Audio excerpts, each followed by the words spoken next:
We're going to be recording. So Laura, it's Benedetto or Benedetti? DiBenedetto. DiBenedetto. It was none of the above.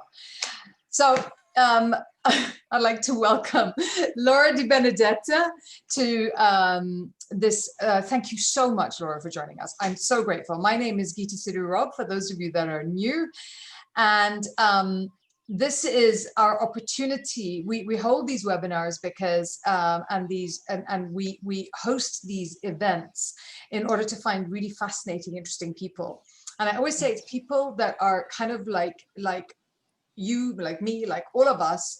And what happens is that life makes you turn left somewhere.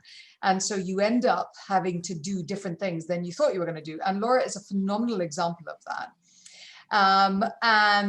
So you can't see the chat, Laura, but people are saying, yes, I can. Yeah, you can? Okay. So good. It pops up. That's why I did one of these jobs. It was my parade wave. It was your parade wave. Lessons from the Queen. So I'm so grateful. Laura, introduce yourself, sweetie, because you've just had the most interesting background because you retired at 37? Yeah. 37. Yep. I mean, I'm like, didn't that get boring? Why would you retire at 37? How did you even manage to do that? And then you've now embarked on a second career. Yes.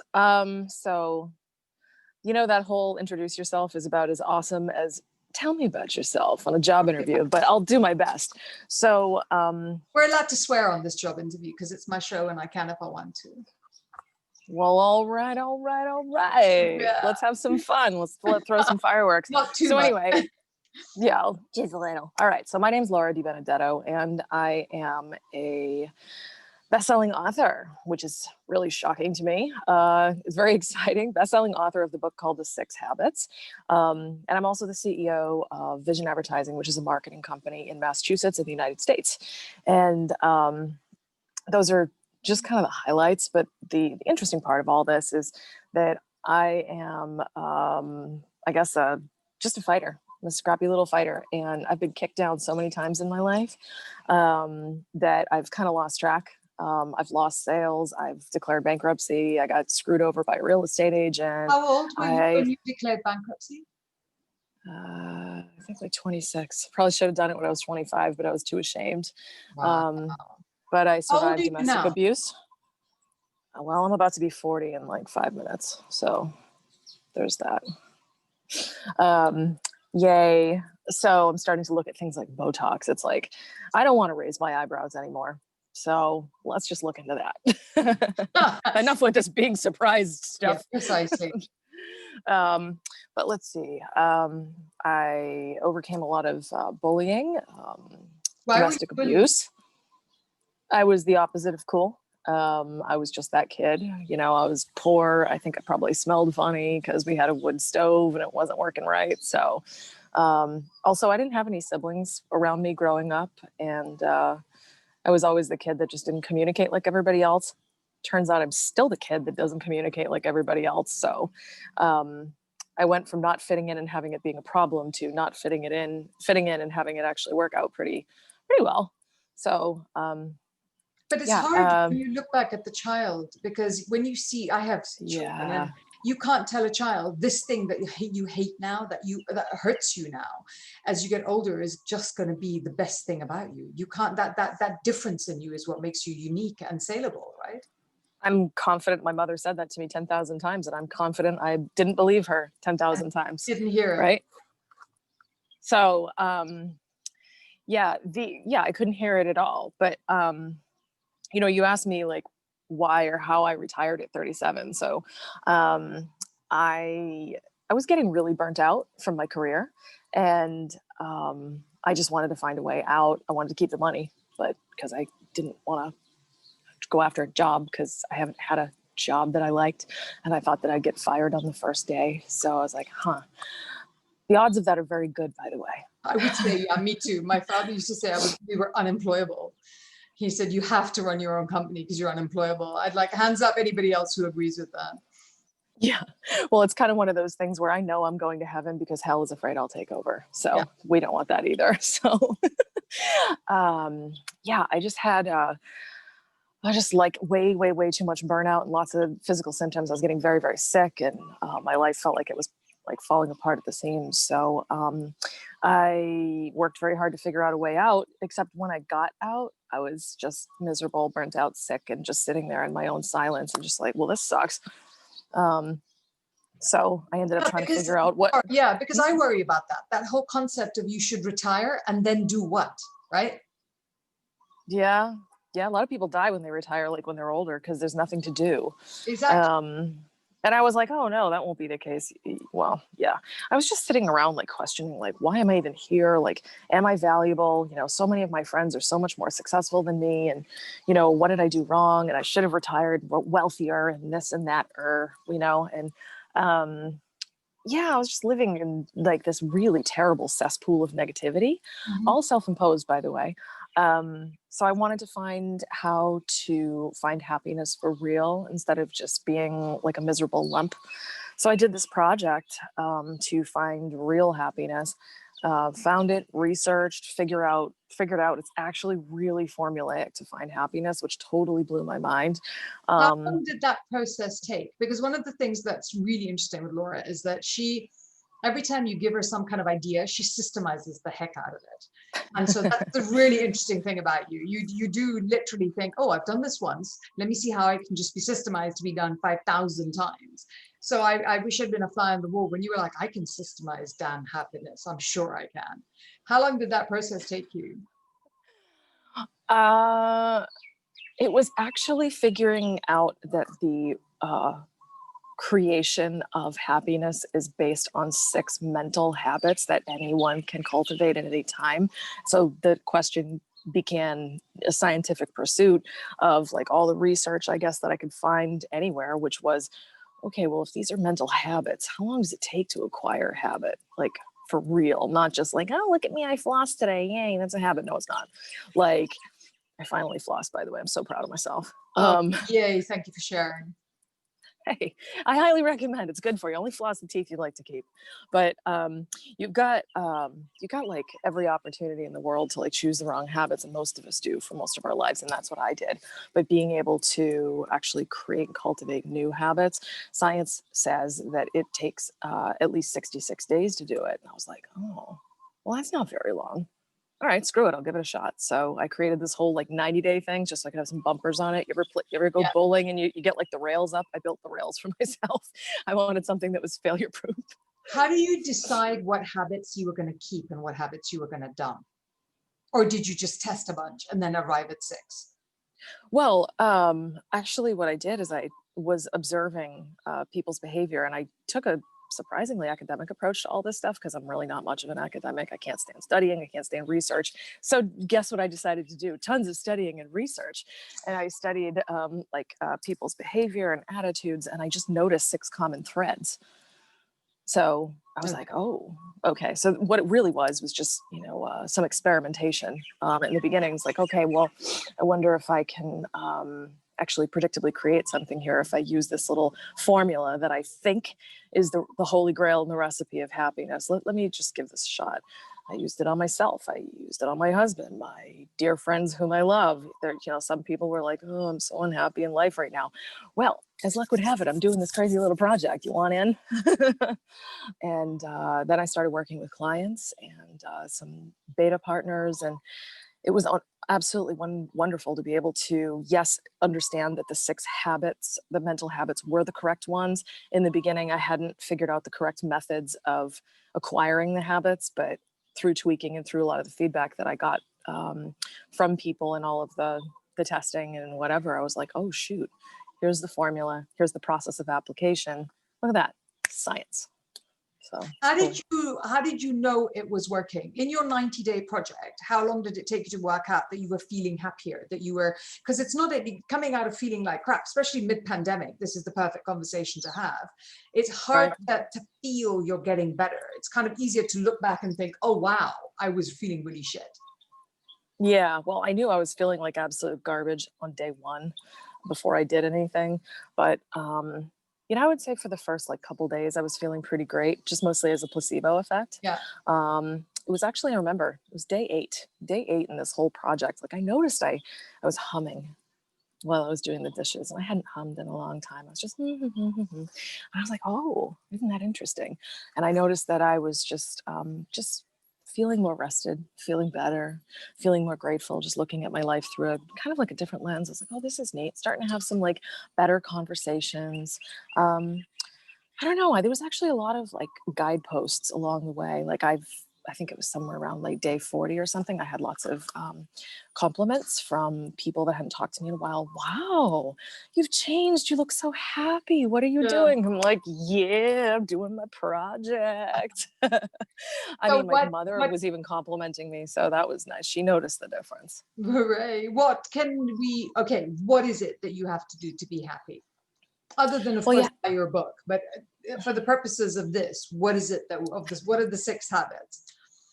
So the 6 habits are kindness to yourself, which sounds really easy. Most people are like, oh, whatever, this is kid stuff. Yeah, except you're probably not doing it. It's a lot of unconscious self-sabotage that you have to identify, isolate, and actually redirect into kindness to yourself, acceptance of yourself. Was that worse for men or women? I mean, because I find as women, we're very unkind to ourselves. Or do you think it's not a gender thing? No, it's not no. Being married to a very stubborn man, I can tell you that kindness is the habit he struggled with the most. Yeah, it's tough. It's really tough. Like, I think lots of people hold themselves back from what they want to go after in life because of fear. Fear and kindness are directly related to each other. Like, you get courageous when you're kind to yourself. You get fearful when you're a jerk to yourself. And I was a jerk to myself for many years. So that's habit number 1 is kindness to yourself, acceptance of yourself, which is really hard. Like, looking down and maybe seeing stretch marks instead of constantly hating it, just choosing it and just be like, okay, so I've got stretch marks. I'm still worthy of love. I'm still awesome. Accepting the mistakes you've made, the paths you didn't take, forgiving yourself for stuff. These are really, really hard things. Gratitude in big ways, like being grateful for the stuff that has gone wrong in your life, being grateful for the shit show of 2020 and all that we have gotten out of it. Believe it or not, we've all benefited greatly from this, but only if we choose to see it that way. And so far, like, I just want to say, like, I'm aware that these habits and these words that I'm mentioning, they all seem like really basic ideas that no one's really, they're like, oh, whatever, I don't care. Like, these are basic things. Yes, I know, that's why they work. But they're not just concepts, they're actual mental habits, and your habits are how you respond to life, right?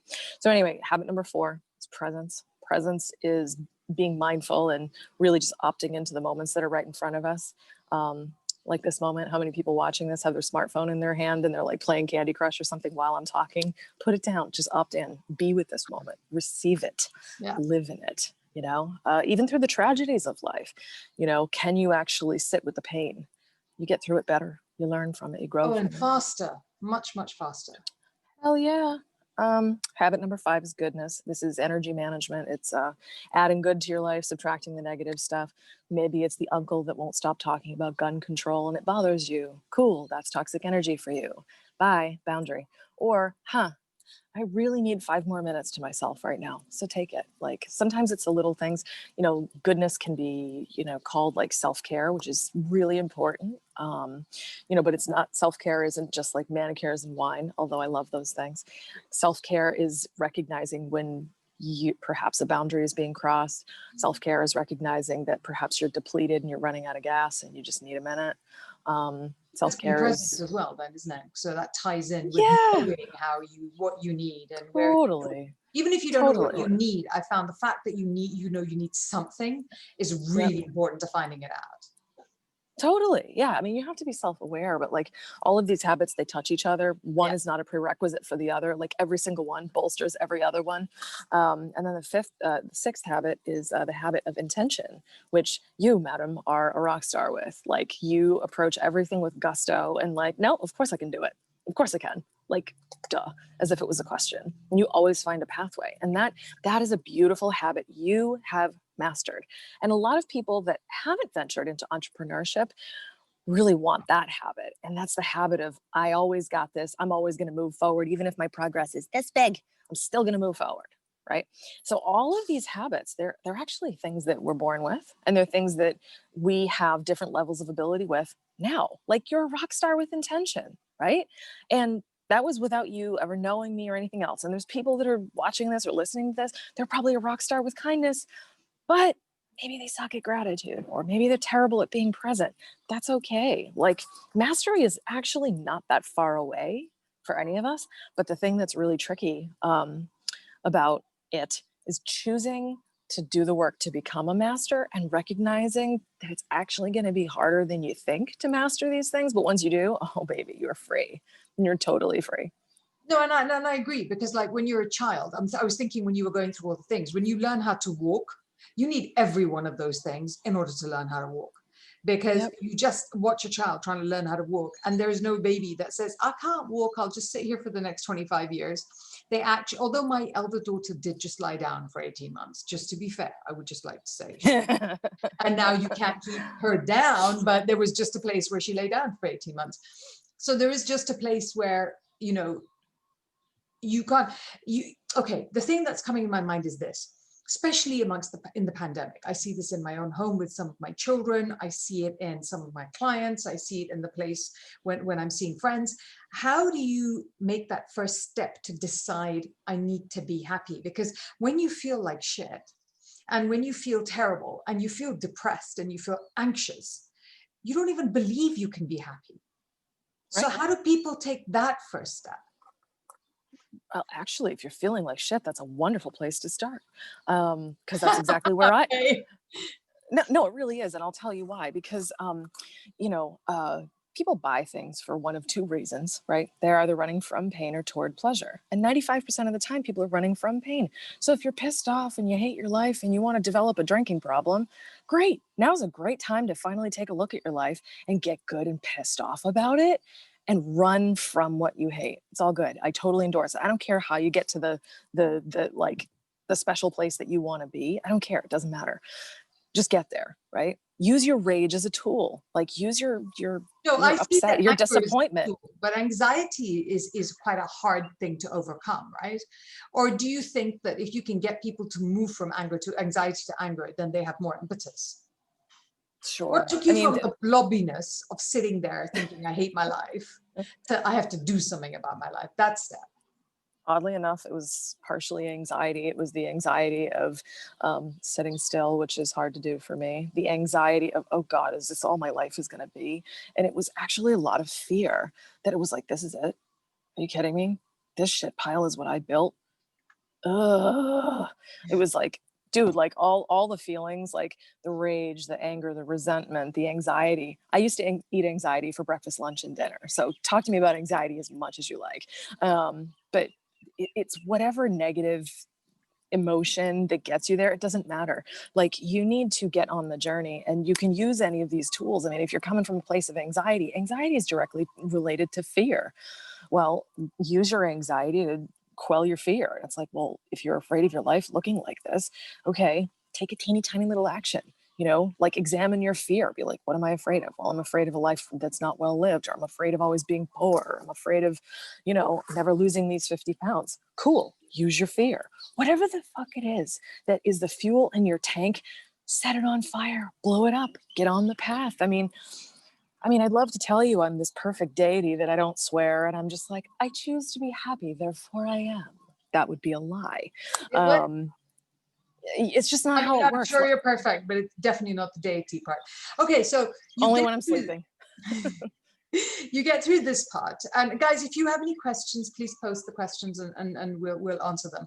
But so one of the thing that tipped me into wanting to have you on as a guest was, yes, you wrote a book about happiness. Yes, you're a best-selling author. Yes, you wrote the 6 steps to happiness.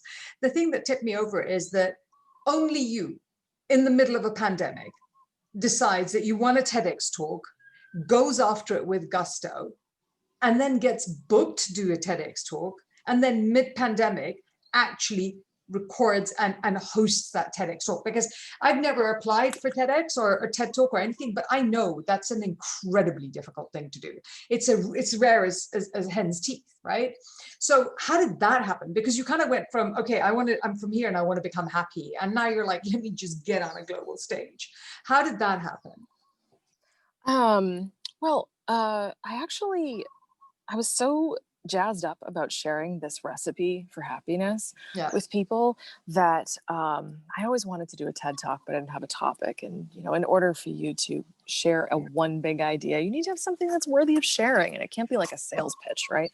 So I finally had an idea worthy of sharing. And, you know, the pandemic was just kind of like just kicking off in like, you know, the end of the year in Wuhan. And the end of the year, like December, January is actually when I applied before things got really weird globally. And I was chosen in February. I remember actually standing outside of a Starbucks, reading my phone casually, and then just started explosively screaming when I read my email that I had been invited. I scared the poor customers at Starbucks that day. That was They've never awesome. recovered. The baristas have needed emotional care since then. Yeah. Oh my God, what's wrong with her? Nothing. It's all good. I told them. And I told this one woman, I was like, oh yeah, I just got invited to give a TED Talk. She's like, oh my God, let me grab your phone and get like a little video. Oh my God, I was hopping around like a 5-year-old. I was so pumped. But I was supposed to do this April 11th in Boston, which is where I'm originally from, is the Boston area. But that's obviously not what happened. They're like, okay, well, now we're going to do a virtual event. I'm like, really? Okay. So am I going to record this in my living room? Huh? So because that takes like pivot. the buzz of that huge audience, you know? Yeah, no, the audience was 2 videographers and like 18 geckos that are so damn cute I could barely focus. Don't forget the geckos. I really like geckos. The little green guys that run around here, they're like this long with like red dots on them and like blue eyelids. They're just gorgeous. Anyway, I was like, focus. Look at the lizards later. But yeah, like just writing the talk myself and then trying to memorize it was really difficult. I don't do well with memorizing things unless they're stupid, obscure movie lines and lyrics from the 90s. I don't know why that is, but I managed to memorize it. The day came to record it. And you had to get that all approved, didn't you, by TEDx? They approved the talk that you're going to do. Yep. Yeah, they had to approve the talk. They had to approve the notes the whole way. They helped me. I had to find some videographers here. My home is very echoey. I have like these big, huge ceilings. So I was like, you know what? I live on Maui. I might as well just like see if I can borrow some billionaire's house and just like shoot on the lanai, have like the ocean and infinity pool and palm trees. Why not? You know, I'm selling happiness here. So I just randomly cold call a bunch of real estate agents, and one was like, yeah, sure, you can borrow the house for sale. Okay. Fabulous. So the day came to shoot, and of course I chose that location because it would be quiet. There was construction going on next door, much to my dismay, so I had to do 18 takes. So if you watch the video, you'll notice that some of the takes are not entirely continuous. It's because I had like I don't know, a 6-minute run of like doing a wonderful clean take and everything was really beautiful, you know, like you would actually have on stage. And I had memorized this, right? But then next door, I'm like, oh, come on. I was like really trying to maintain my chill. Yeah, you just wanted to prove you could be happy in the worst of circumstances, woman. Yeah, I was trying. I was like, okay, I'm so zen right now. I can't even like acknowledge the construction. Om Shanti, I got this. You know, and I was just like, just be one with the noise. It's all good. Just do a couple takes. It'll be fine. So I did it. And you know something, the virtual event was this past weekend. And it was, I couldn't see any of the audience reactions, not a single one. I could only see the other panelists who were like busy this. And they were just sitting there living in their own anxiety about their video being shown next. It was kind of like a virtual watch party, and it was like, okay. And I totally will be honest with you about this. I think it was anticlimactic for everyone. It was just kind of like, okay, great job, guys, thanks very much. But the moment of me having like the was when I got the notification like, oh, your TEDx is live on YouTube. And then within one day it had something like 4,500 views. And I was like, oh.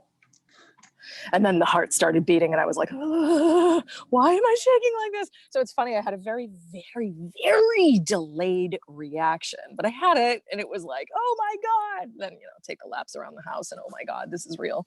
But it was really neat. So many parts of it, just because of the pandemic and all this other stuff, were very surprising, very not expected at all. And it was just so much like punting, pivoting, just like figuring it all out, just kind of rolling with it. Do you think Interesting. that yeah, I'm just thinking that. Do you think that if you look back at the retiring part and you look at the fact that you were sitting there just thinking, and you've obviously got a lot of drive, and I think it's one of the unfortunate benefits of being bullied as a child and struggling and having learning difficulties and having physical problems as a child, it gives you that drive to just get off and do more, you know? And we see those things as, you know, I look at my children now and I can see the success will come from that pain. And there is no point telling them because they won't know it till they get there. They won't, but you can than see I that did. in them. And I'm like, what I find interesting is my shtick has always been that it is an internal job. You know, if you ever want to do a personal growth journey, the fastest way to do that is to set up your own business, because there is no other way. There is no other way than to grow personally than to do that.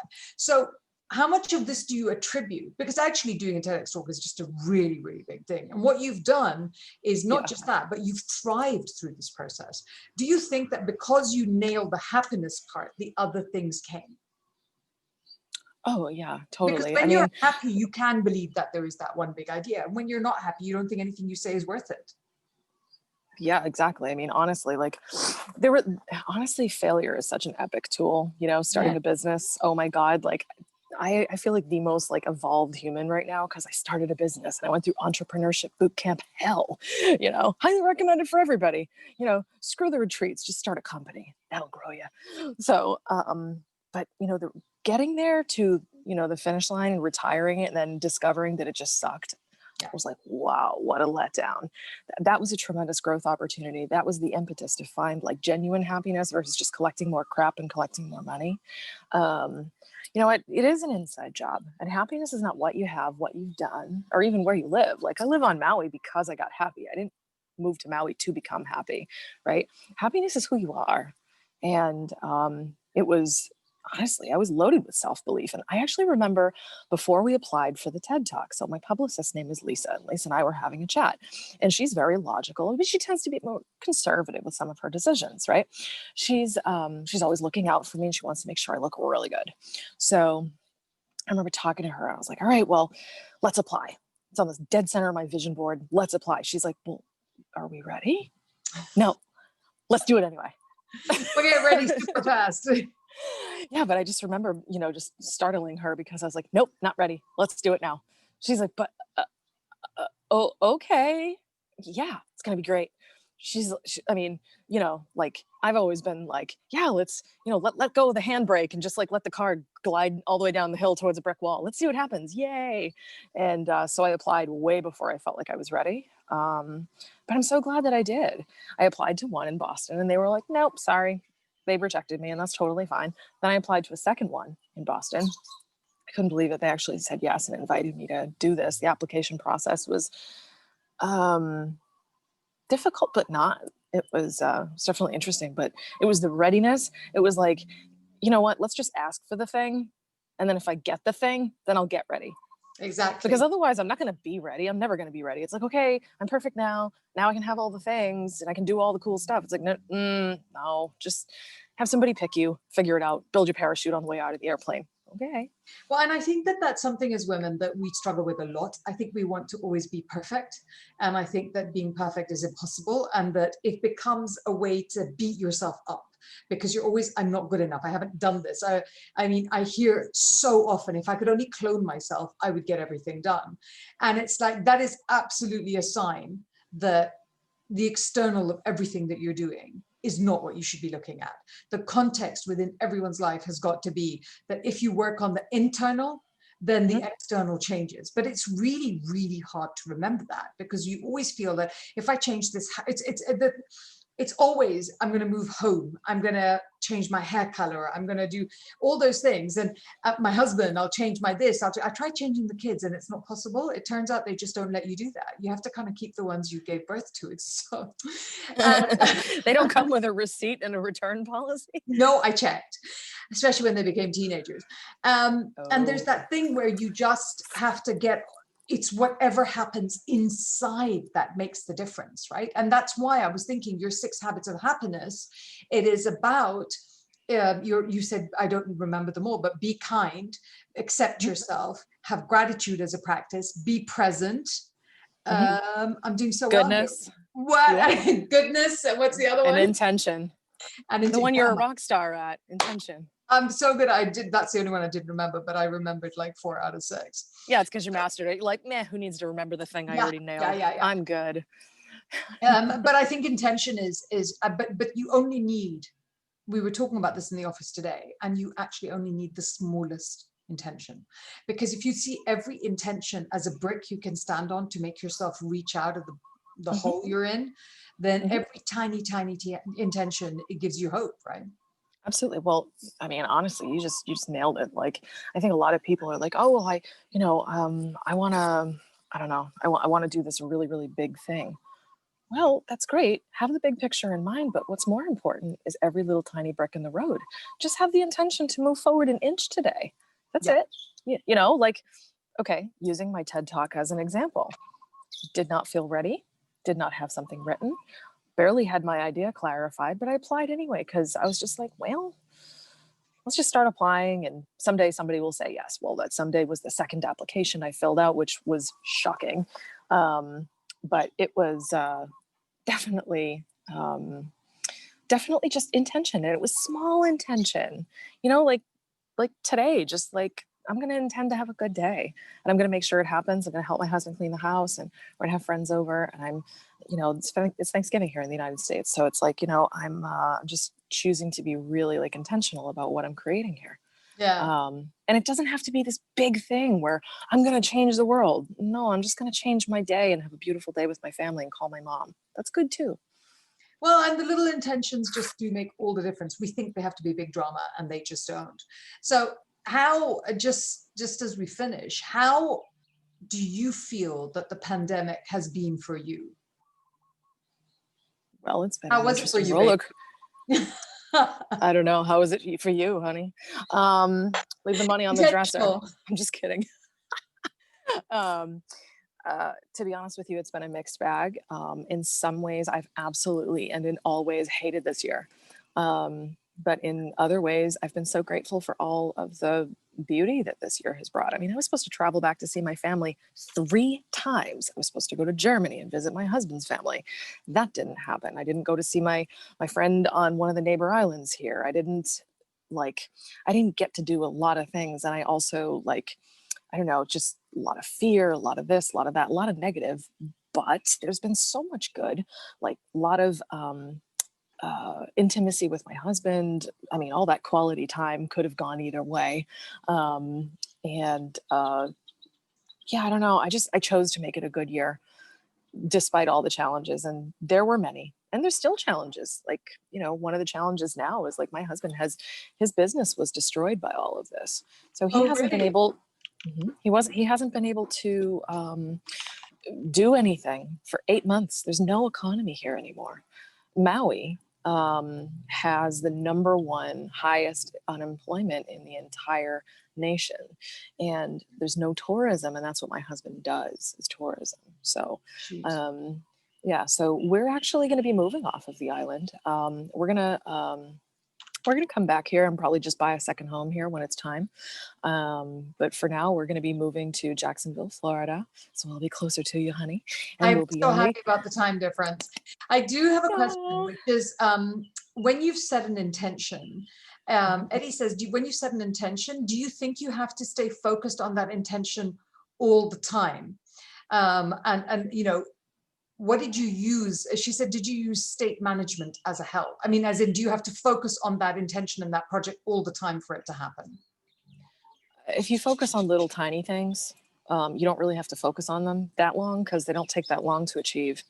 If you just, like, for example, applying for a TED Talk, I put it in my intention, I'm going to apply. So it became my project for the week, and I was just going to work on it, and I applied. And once it was done, I didn't have to hold the intention anymore.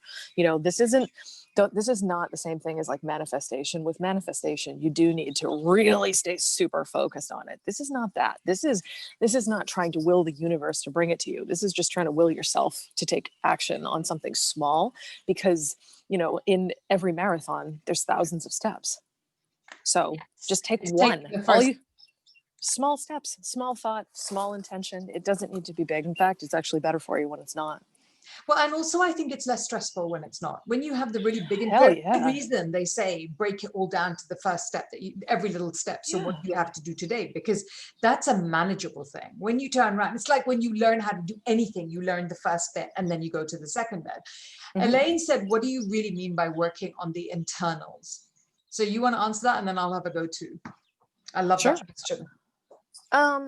Working on the internal stuff is working on the thoughts that you have all the time, like the things that are in your head. Like, for example, like when something difficult gets thrown your way, like in my case, I had all my plans dashed to go visit my family. Working on my internal self through those instances looks like, okay, well, I'm reacting like crap. I'm upset, I'm crying, and actually looking at my reaction to what's happening and evaluating, is this the response I really want to have? Is this serving me? Can I choose something different?